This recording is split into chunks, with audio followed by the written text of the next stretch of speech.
जय हिंद दोस्तों, आप सभी का बहुत बहुत स्वागत है आपके अपने यूट्यूब चैनल पे। आज का टॉपिक है हमारा अपवाह तंत्र, जिसे हम ड्रेनेज सिस्टम कहते हैं।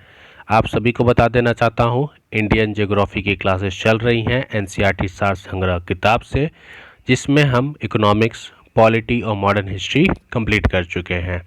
और जियोग्राफी का हम चैप्टर आपका पढ़ रहे हैं अपवाह तंत्र। क्लास को स्टार्ट करते हैं। किसी नदी एवं उसकी सहायक नदियों द्वारा अपवाहित क्षेत्र को क्या कहते हैं? अगर किसी नदी या उसकी सहायक नदियाँ, ये सहायक नदियाँ, उसके द्वारा जो अपवाहित क्षेत्र होता है उसे हम क्या कहते हैं? तो उसे हम ड्रेनेज सिस्टम कहते हैं। तो ड्रेनेज सिस्टम आपको पता चल गया होगा किसे कहते हैं। किसी नदी या उसके द्वारा जो अपवाहित क्षेत्रों को हम अपवाह तंत्र कहते हैं। भारत का सबसे बड़ी तथा लंबी नदी कौन सी है? तो भारत की सबसे बड़ी और लंबी नदी गंगा नदी है। ब्रह्मपुत्र नदी किस प्रकार के अपवाह तंत्र का उदाहरण है? तो यह पूर्ववर्ती अपवाह तंत्र का उदाहरण है ब्रह्मपुत्र नदी।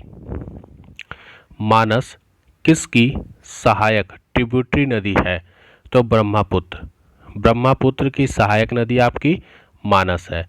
और ब्रह्मपुत्र नदी पूर्वोत्तरी अपवाह तंत्र का उदाहरण है। ब्रह्मपुत्र नदी तिब्बत में किस नाम से जानी जाती है?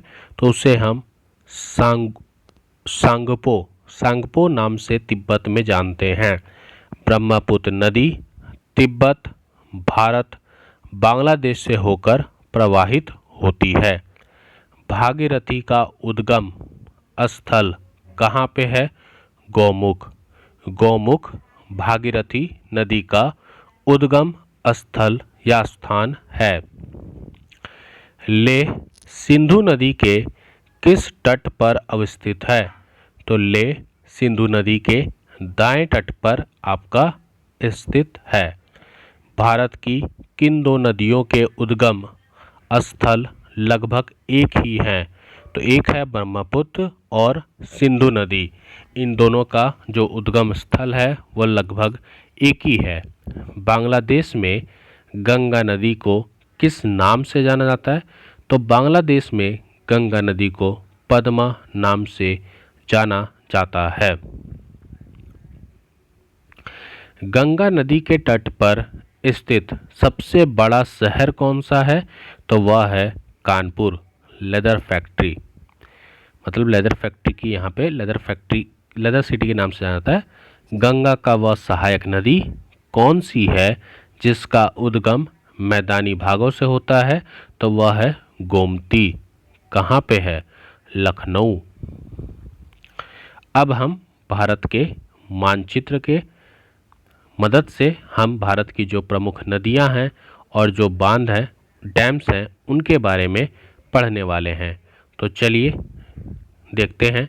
सबसे ऊपर बात करें तो ये देखिए आपकी सिंधु नदी है। सिंधु नदी आपकी इंडिया से ओरिजिन होती है और ये पाकिस्तान में जाती है। झेलम की बात करें तो ये भी आपका पाकिस्तान, चेनाब, रावी, सतलज, ये सारी नदियाँ यहाँ से उद्गम होती हैं और पाकिस्तान जाती हैं। आपका सलाल प्रोजेक्ट चल रहा है। फिर व्यास नदी, और व्यास नदी के जस्ट नीचे आपका भाखड़ा नंगल डैम। फिर यहाँ पर आप देख सकते हैं टिहरी डैम। फिर यमुना नदी, नरोरा, गंगा नदी और सादा नदी। तो गंगा नदी पे ही आपका नरोरा डैम है जो आपका प्रयागराज के आसपास है।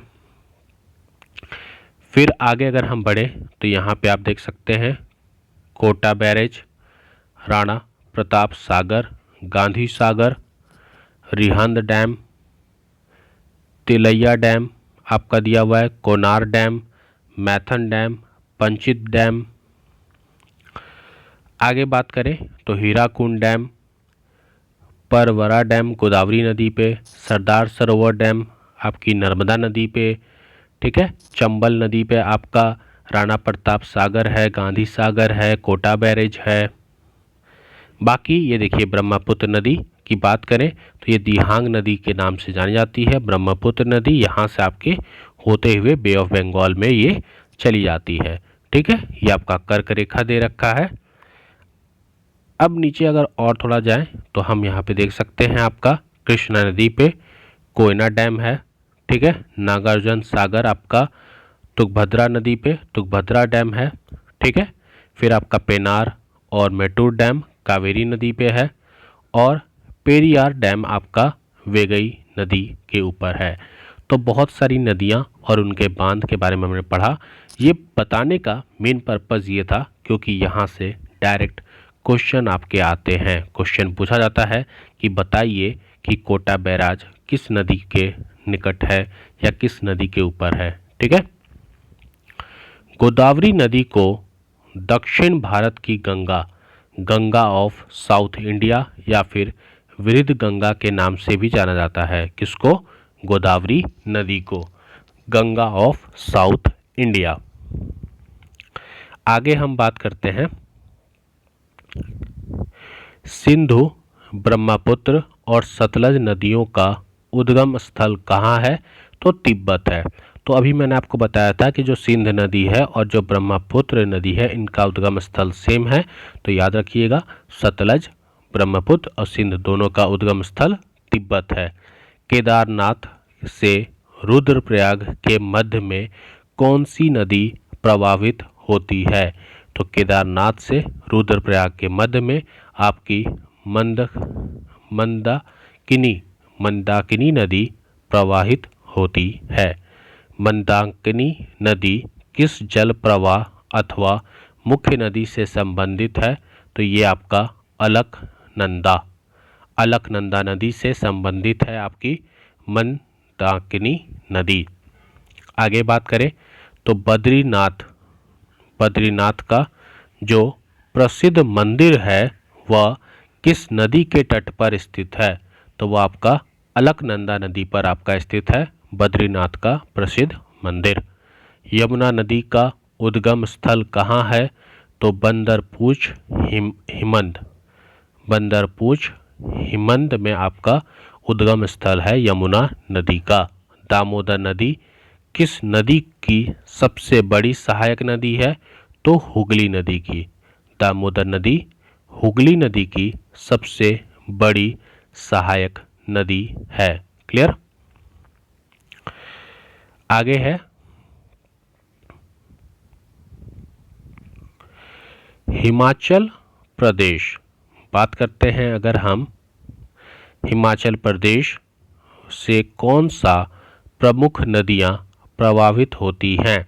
तो हिमाचल प्रदेश से चेनाब, रावी और सतलज नदी आपकी प्रवाहित होती है। सबसे अधिक मार्ग परिवर्तन करने वाली नदी कौन सी है? कोसी नदी, द शोक ऑफ बिहार। कोसी नदी सबसे ज़्यादा मार्ग परिवर्तन करती है जिसके चलते बाढ़ लाती है। दामोदर नदी छोटा नागपुर पठार के पलामू जिले से निकलती है। तो दामोदर नदी कहाँ से निकलती है? छोटा नागपुर पठार के पलामू जिले से। पूर्व की ओर बहने वाली भारत की नदियों में से किस एक निम्न वलन डाउन रैपिंग के कारण विभ्रंश घाटी का निर्माण हुआ है? क्वेश्चन आपसे पूछ रहा है कि पूर्व की ओर बहने वाली भारत की नदियों में से किस एक डाउन रैपिंग के कारण विभ्रंश घाटी का निर्माण हुआ है? तो किस नदी के चलते? दामोदर नदी। दामोदर नदी के चलते विभ्रंश घाटी का निर्माण हुआ है। उत्तर प्रदेश और मध्य प्रदेश राज्यों में संयुक्त राजघाट नदी घाटी परियोजना किस नदी पर निर्मित की गई है? तो बेतवा नदी। बेतवा नदी के ऊपर उत्तर प्रदेश और मध्य प्रदेश दोनों राज्यों में संयुक्त राजघाट नदी परियोजना निर्मित की गई है। अगर हम भारत की जो नदी प्रणाली है उसके बारे में अगर बात करें तो यहाँ पे आप देख सकते हैं भारत की नदी प्रणाली। पहला है हिमालय नदी तंत्र और दूसरा है पारद्वीपीय नदी तंत्र। अगर हम हिमालय नदी तंत्र की बात करें तो आपका सिंधु नदी, गंगा नदी और ब्रह्मपुत्र नदी तंत्र हैं। अगर हम प्रायद्वीपीय नदी तंत्र की बात करें तो पश्चिम घाट से उद्गम वाली नदियां और विंध्य श्रेणी से उद्गम होने वाली नदियां। हिमालय नदी तंत्र 3 हैं, गंगा, सिंधु और ब्रह्मपुत्र। और जो प्रायद्वीपीय नदी तंत्र है आपका वो पश्चिमी घाट से उद्गम होने वाली और दूसरा विंध्य श्रेणी से उद्गम होने वाली। पश्चिमी घाट से जो नदियां उद्गम होती हैं उसमें आपका कृष्णा नदी, गोदावरी नदी, कावेरी नदी और पेनार नदी है। और जो विंध्य श्रेणी से जो नदियां उद्गम होती हैं उसमें महानदी, नर्मदा नदी और तापी नदी आपकी हैं। तो भारत की जो नदी प्रणाली है उसके बारे में हमने पढ़ लिया। आगे बढ़ते हैं। भारत किस नदी पर विश्व का सबसे ऊंचा पुल बनाया गया है? भारत की किस नदी पर विश्व का सबसे ऊंचा पुल बनाया गया है? तो वह है आपका चेनाब पर। नर्मदा एवं ताप्ती नदियाँ समुद्र में गिरते समय किस संरचना का निर्माण करती हैं? तो ये ज्वारनदमुख सूचरी का निर्माण करती है। तो ये ज्वारनदमुख का निर्माण करती है जब यह आपकी समुद्र में गिरती हैं। कौन सी? ताप्ती और नर्मदा नदी। भ्रंश घाटी रिफ्ट वैली से प्रभावित होकर 2 मुख्य नदियां कौन सी हैं? तो आपकी एक नर्मदा है, दूसरी है ताप्ती। नर्मदा एवं ताप्ती आपकी रिफ्ट वैली से प्रभावित होने वाली 2 मुख्य नदियां हैं। पश्चिम वाहिनी नदी नर्मदा, उत्तर में विंध्य पर्वत तथा दक्षिण में सतपुड़ा पर्वत के मध्य भ्रंश घाटी से होकर प्रवाहित होती है।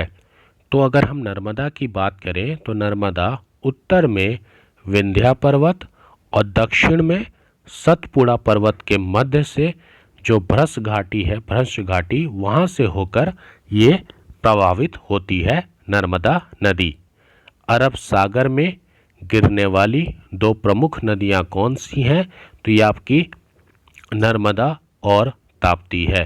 नर्मदा और ताप्ती अरब सागर में गिरने वाली 2 प्रमुख नदियाँ हैं।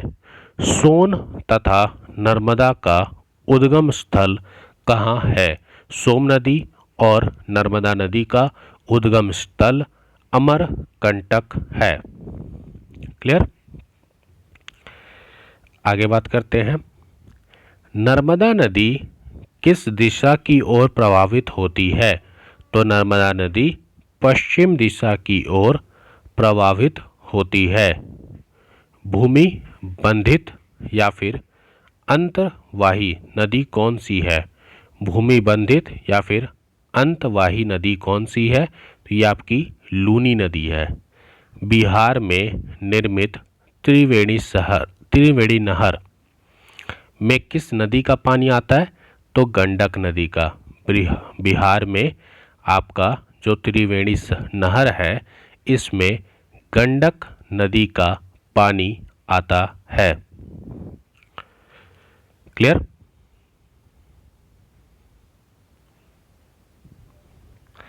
आगे बात करते हैं। कापिला किस नदी की सहायक नदी है? कपिला किस नदी की सहायक नदी है? तो ये कावेरी की। नदियों की लंबाई के अवरोही क्रम डिसेंडिंग ऑर्डर में इसको बताना है। ठीक है, तो गोदावरी है, महानदी है, नर्मदा है, ताप्ती है, इनको डिसेंडिंग ऑर्डर के अनुक्रम में लगाइए, मतलब सबसे बड़ी नदी पहले और सबसे छोटी नदी बाद में। तो अगर हम बात करें तो जो गोदावरी नदी है ये आपकी सबसे बड़ी नदी है इन चारों में। कितना है?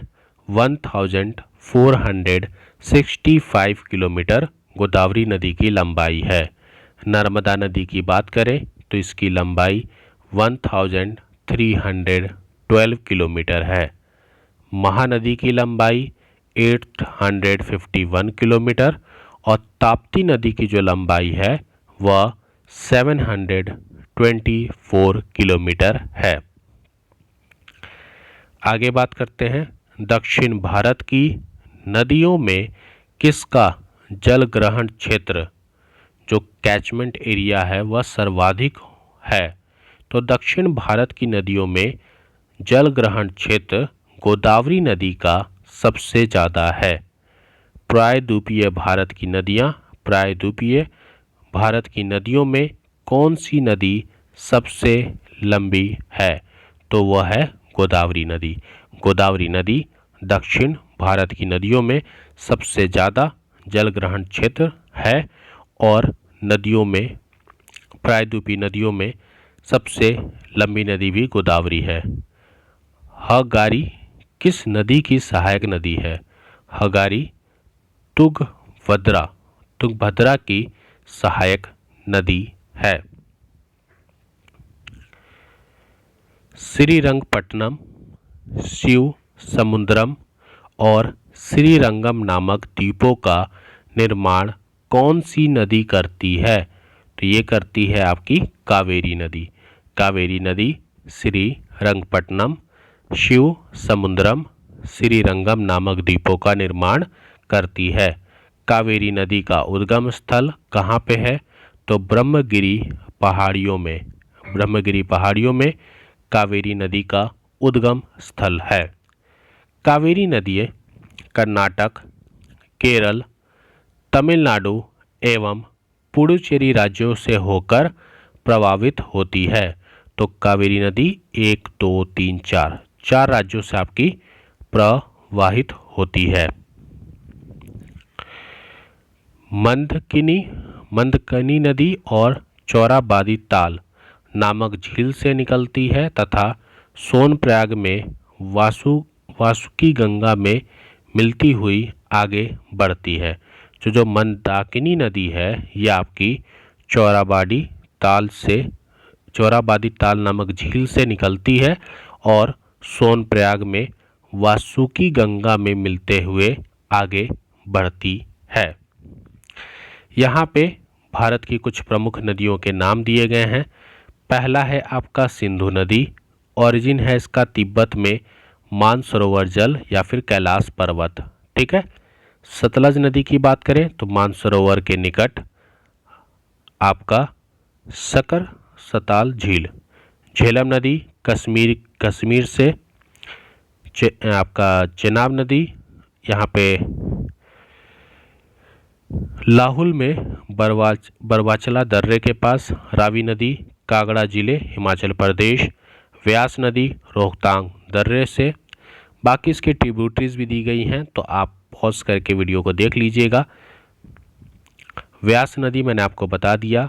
गंगा नदी की बात करें तो केदारनाथ चोटी के उत्तर गौमुख नामक स्थान से, यमुना नदी बंदरपूंछ से पश्चिम ढाल पर स्थित यमुनोत्री हिमानी से, गोमती नदी उत्तर प्रदेश के पीलीभीत जनपद से, घाघरा नदी तिब्बत के मामचुंगा हिमन से, गंडक नदी तिब्बत नेपाल सीमा पर धौलगिरी पर्वत से, कोसी नदी प्रवाह की 7 धाराओं में से मुख्य धारा अरुण नामक से माउंट एवरेस्ट के पास गोसाई थान चोटी से, चंबल नदी मध्य प्रदेश में महू के निकट विंध्य पर्वतमाला की चनापाव पहाड़ियों से,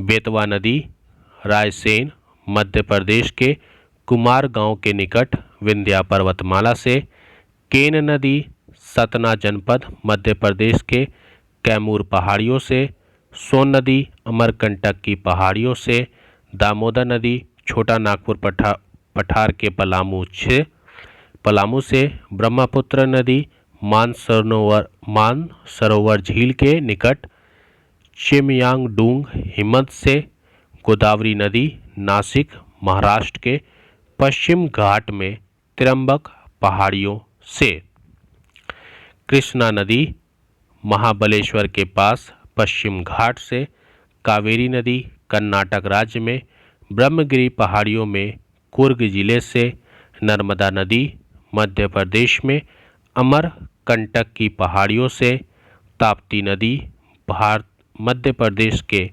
बैतूल जनपद में मूल ताप्ती नगर के निकट, और महानदी मध्य प्रदेश में रायपुर जनपद में सिहुआ के निकट। बाकी देखिए मैंने आपको ओरिजिन बता दिया। अगर आपको इसकी ट्रिब्यूटरीज नदी देखनी है तो यहाँ पे बगल में ट्रिब्यूटरीज नदी भी दी गई है, तो ये आप देख लीजिएगा, ठीक है।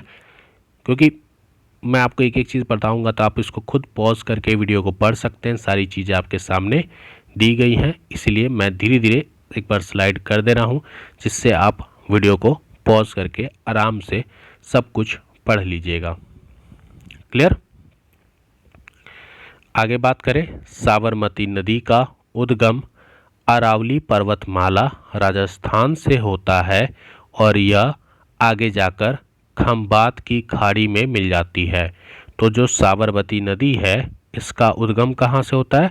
अरावली पर्वतमाला राजस्थान से, और ये आगे जाकर खंबात की खाड़ी में मिल जाती है। क्लियर। चलिए आगे बढ़ते हैं। भारत की कौन सी नदी कर्क रेखा को 2 बार काटती है? तो भारत में माही नदी जो है वह कर्क रेखा को 2 बार काटती है। अधिकांश आपकी जो सेल्वनिन रिवर होती है, सेलाइन रिवर किस अपवाह तंत्र का अंग है? सेलाइन रिवर किस अपवाह तंत्र का अंग है? तो ये बंगाल की खाड़ी का आपका भाग है। गंगा नदी पर निर्मित महात्मा गांधी सेतु किस राज्य में स्थित है? तो ये आपका पटना में स्थित है। माही नदी मध्य प्रदेश से निकलकर खंबात की खाड़ी में गिरती है। माही नदी। विश्वास घाती नदी की संज्ञा किस नदी को दी जाती है? तो हुगली नदी को। हुगली नदी को विश्वास घाती नदी की संज्ञा दी जाती है। संकोश नदी किन 2 राज्यों के मध्य सीमा बनाती है? तो असम और अरुणाचल प्रदेश के बीच में संकोश नदी सीमा बनाती है। सतलज, व्यास, रावी, चिनाब और झेलम को किस नाम से जाना जाता है? तो ये इन्हें पंचनद नाम से जाना जाता है। सतलज, व्यास, रावी, चिनाब और झेलम को। झेलम नदी का उद्गम कहाँ पर है? तो कश्मीर के वेरीनाग झरने से झेलम नदी का उद्गम स्थान है। हिमालय नदियाँ 12मासी होती हैं, जबकि प्रायद्वीपीय नदियाँ जो होती हैं वह मौसमी होती हैं, मतलब मौसम के हिसाब से। एडन नहर किस नदी से निकाली गई है? दामोदर नदी से। एडन नहर दामोदर नदी से निकाली गई है। अब यहाँ पर नदियों के किनारे स्थित कुछ प्रमुख नगर हैं जिनके बारे में हम बात करते हैं। तो पहला है आपका सिंधु नदी के पास लेह, गंगा नदी के किनारे कानपुर, राप्ती के किनारे सरस्वती, चंबल के किनारे है कोटा, गंगा के किनारे पटना, गंगा के किनारे वाराणसी, फल्गु नदी के आपके पास मतलब किनारे गया, यमुना के पास दिल्ली, गंगा फर्रुखाबाद, बैतूल के बगल में ताप्ती नदी, बद्रीनाथ के बगल में अलकनंदा नदी, हैदराबाद के बगल में मूसी नदी, नासिक के बगल में गोदावरी नदी, फतेहपुर के बगल में गंगा, सूरत के बगल में ताप्ती या फिर तापी नदी, तिलैया के बगल में बराकर नदी, कटक कटक के बगल में महानदी, गोरखपुर के बगल में राप्ती नदी, इटावा के बगल में यमुना नदी, मंगलोर के बगल में नेत्रवती नदी, विदिशा के बगल में बेतवा नदी,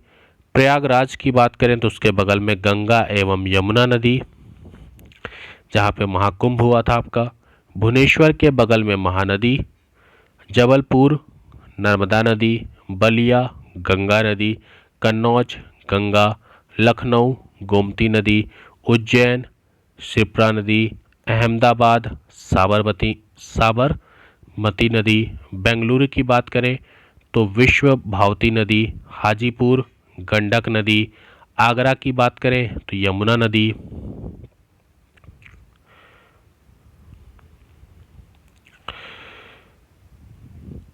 भागलपुर की बात करें तो गंगा नदी, रुद्रप्रयाग की बात करें तो मंदाकिनी एवं अलकनंदा नदी, विजयवाड़ा की बात करें तो कृष्णा नदी, कुर्नूल की बात करें तो तुंगभद्रा नदी, देवप्रयाग आपका भागीरथी एवं अलकनंदा नदी के पास है, धुबरी आपका ब्रह्मपुत्र के पास है, सांची आपका बेतवा नदी के पास है, मुंगेर गंगा के पास है, ग्वालियर आपका चंबल नदी के पास है, जमशेदपुर स्वर्ण रेखा एवं घर कई नदी के पास है, ओरछा बेतवा नदी के पास है, भरूच आपका नर्मदा रिवर के पास है, मथुरा आपका यमुना नदी के पास है, डिब्रूगढ़ ब्रह्मपुत्र नदी, पुणे मुथा नदी, चेन्नई अड़यार नदी, कोलकाता हुगली नदी के पास है, श्रीरंगपट्टनम कावेरी रिवर के पास है, गुवाहाटी आपका ब्रह्मपुत्र नदी के पास है, पंदरपुर आपका भीमा नदी के पास है, होशंगाबाद नर्मदा नदी के पास है, नेल्लोर पेनरू नदी के पास है और तंजावुर आपका कावेरी नदी के पास है। अयोध्या सरयू नदी या फिर घाघरा के पास है आपका, विष्णुप्रयाग आपका धौली गंगा एवं अलकनंदा नदी के पास है, रावत भाटा आपकी चंबल नदी के पास है, जौनपुर गोमती नदी के पास है, मंडी व्यास नदी के पास है, भरूच नर्मदा नदी के पास है, पणजी आपका मांडवी नदी के पास है, श्रीनगर झेलम नदी के पास है, मुरादाबाद रामगंगा नदी, तिरुचिरापल्ली आपका कावेरी नदी के पास है, हरिद्वार माँ गंगा नदी के पास है, चंबा रावी नदी के पास है, गांधीनगर साबरमती नदी के पास है और नांदेड़ आपका गोदावरी नदी के पास है। होशंगाबाद नर्मदा नदी के पास है, नेल्लोर पेनरू नदी के पास है, तंजावुर आपका कावेरी नदी के पास है और सबलपुर ब्रह्मपुत्र नदी के पास है, भरूच आपका नर्मदा नदी के पास है, पणजी आपका मांडवी नदी के पास है, बक्सर गंगा नदी के पास है, नासिक गोदावरी नदी के पास है, गांधीनगर आपका साबरमती नदी के पास है, चंबा रावी नदी के पास है, नांदेड़ गोदावरी नदी के पास है, मदुरै वेगई नदी के पास है, हावड़ा हुगली नदी के पास है, अजमेर लूनी नदी के पास है। फतेहपुर इलाहाबाद कानपुर वाराणसी पटना भागलपुर आदि गंगा नदी के तट पर स्थित कुछ प्रमुख नगर हैं। तो हमने भारत के जो नदियां हैं उनके किनारे स्थित जो प्रमुख नगर थे उनको मैंने आपको बताया। इससे पहले भारत की जो कुछ प्रमुख नदियां हैं उनका ओरिजिन कहाँ से है वो हमने पढ़ा। बाकी उनका संगम स्थल आप पॉज करके देख लीजिएगा और सहायक नदियां भी आपको पढ़ लीजिएगा और अपने नोट्स में मेंटेन कर लीजिएगा। उद्गम कहाँ से होता है, भारतीय नदी प्रणाली कौन सी है, आपकी हिमालय नदी और प्रायद्वीपीय नदियाँ। हिमालय नदी आपकी 12 मासी होती हैं, प्रायद्वीपीय नदी आपका मौसमी नदी होती हैं। बाकी मानचित्र के हिसाब मतलब मानचित्र के यूज से हमने नदियाँ कौन सी नदी पे कौन से डैम बने हुए हैं ये भी हमने पढ़ा। तो जो हमारा टॉपिक था आज का अपवाह तंत्र ड्रेनेज सिस्टम ये पूरी तरीके से आपका कंप्लीट हो गया है। वीडियो थोड़ी लंबी थी, मैंने कोशिश किया कि एक ही वीडियो में आपको पूरा कंटेंट दे दूं, क्योंकि पार्ट 1 पार्ट 2 ऐसे करके 2 वीडियो बन जाते हैं, तो मैंने एक ही वीडियो में पूरी चीज़ आपको बताने की पूरी कोशिश की है। वीडियो अच्छा लगा हो तो आप इस वीडियो को लाइक करें, चैनल को सब्सक्राइब कर लें, जिससे आपको डेली कंटेंट, डेली क्लासेस की अपडेट मिलती रहे। वीडियो को अपने फ्रेंड सर्कल में शेयर करें, जिससे उनका भी फ़ायदा हो, और ज़्यादा से ज़्यादा अपना वीडियो को शेयर करें अपने टेलीग्राम में, व्हाट्सएप चैनल्स पे, जहाँ भी है आप इसे थोड़ा सर्कुलेट भी कीजिए। ठीक है, अपने व्यूज़, अपने डाउट या फिर आपका कोई क्वेश्चन है तो आप मुझे कमेंट के माध्यम से पूछ सकते हैं, अपना सुझाव दे सकते हैं। मिलते हैं नए वीडियो में। जय हिंद, जय भारत।